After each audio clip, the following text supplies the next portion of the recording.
Alors, Jaka, bonjour pays, 7 minutes, tel passé, tel futur, nous allons vous écouter. Minuteur, c'est bon? C'est vraiment du suivi. C'est à vous. Il est deux petits jeune homme, né d'une famille pauvre, d'un père païen et d'une mère païenne également.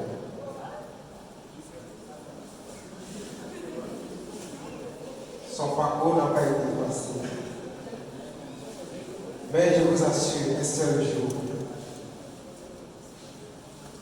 il est devenu la lumière de sa famille. Élu par la Dame Nature, que nous appelons communément Dieu le Père, le Créateur. Bon nombre de personnes pensent que le passé impacte toujours le futur. Mesdames et messieurs, chers membres de jury, chers invités, bonsoir.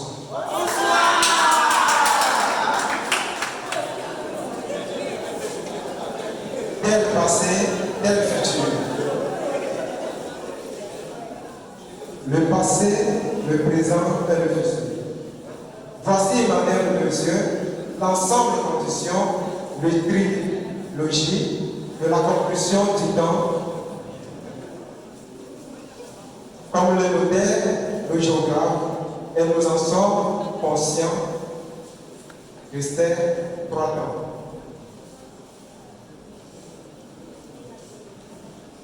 Mesdames et messieurs, tel passé, tel futur.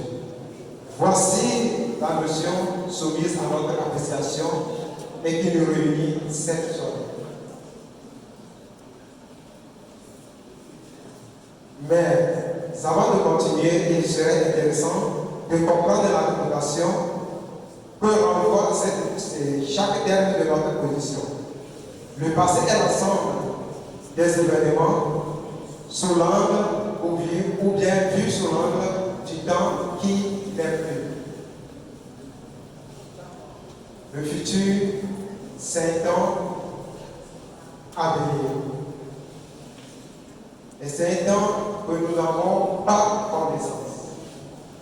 Le présent, c'est le temps dans lequel je vous vois et vous me voyez.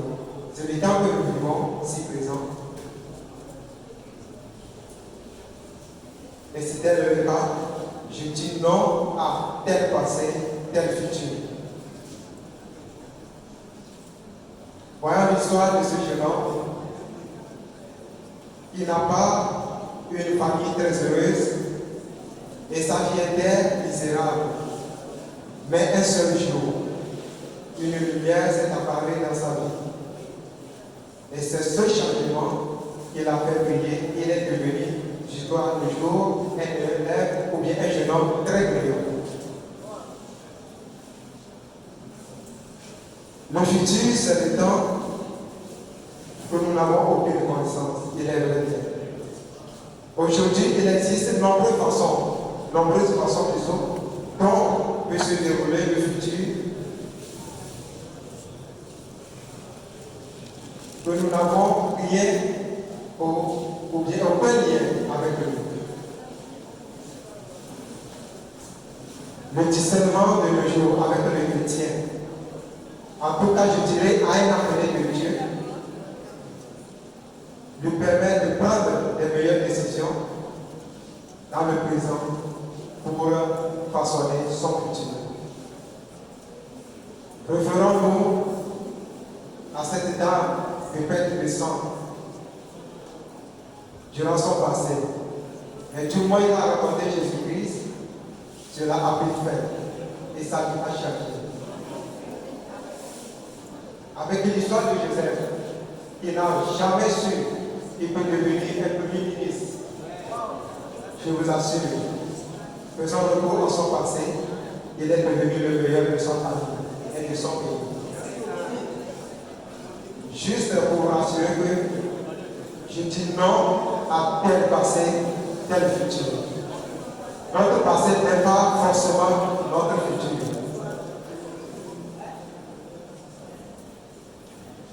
Avec le monde d'aujourd'hui, la technologie qui évolue, avec de nombreuses découvertes, il faut savoir aussi que nous sommes dans l'évolution et tout change à tout moment. Je ne n'arriverai pas sur ces mots, mais je tire notre attention à savoir que nous ne pouvons pas être prisonniers pour notre passé et pour nous l'éclairer pour notre péché. C'est ce qui nous réunit aujourd'hui pour vous dire que l'œuvre expiatoire que Christ a accomplie sur la croix nous a délivrés du passé qui est notre péché pour nous amener dans une lumière qui est la gloire.